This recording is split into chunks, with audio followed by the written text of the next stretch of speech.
Microplastics, hazards for HACCP plans.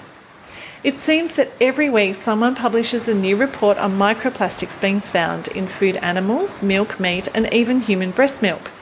Obviously, that's a problem. But is it a food safety problem?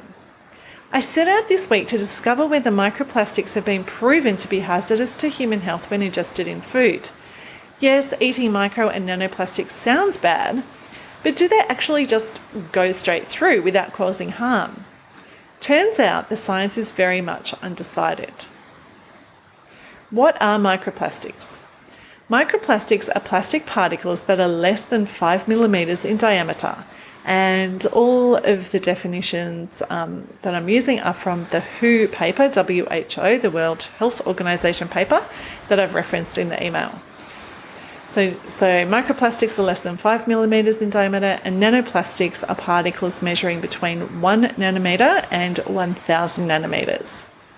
And 1 micrometer equals 1,000 nanometers. What are the possible food safety risks? There are 3 main risks that could be posed by micro and nanoplastics. 1, the pieces of plastic themselves could cause harm when ingested. 2, the micro and nanoplastics could be vectors for pathogens by supporting biofilm formation. And 3, micro and nanoplastics could be vectors for other chemical contaminants that would cause harm when ingested. Are these significant risks? Now, just a reminder, if a hazard presents a significant risk to food safety, it needs to be controlled in a food safety or HACCP plan. Microplastics are now considered ubiquitous, that is, they're everywhere, and they've been found in food, so they're certainly being ingested by people. It's thought that particles greater than 10 micrometers, so they're microplastics but then bigger than nanoplastics, and these ones are probably not absorbed or taken up by the body. Nanoplastics are much less well studied than microplastics. We do not yet properly understand how much is in our food. Possible adverse outcomes are suggested from dietary exposure because the nanoplastics are hypothesized to have similar modes of action to other well-studied insoluble particles, which can generate oxidative species, and we're talking free radicals here, and stimulate inflammatory responses. And I'm going to quote from the WHO report here, and the proper name for the report is the Dietary and Inhalation Exposure to Nano and Microplastic Particles and Potential Implications for Human Health, published in 2022. The available data are only of very limited use for assessing the risk of nano and microplastic particles to human health. So basically, we don't have enough information.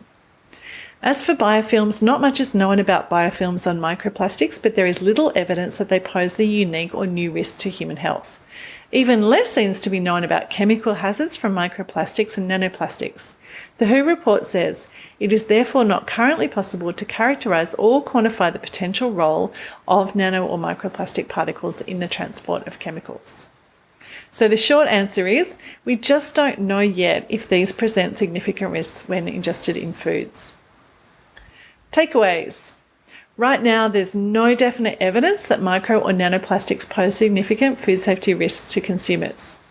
The particles that seem most likely to be hazardous are those that are smaller than 10 micrometers in diameter, because they're the ones that are more likely to be absorbed or taken up by the human body.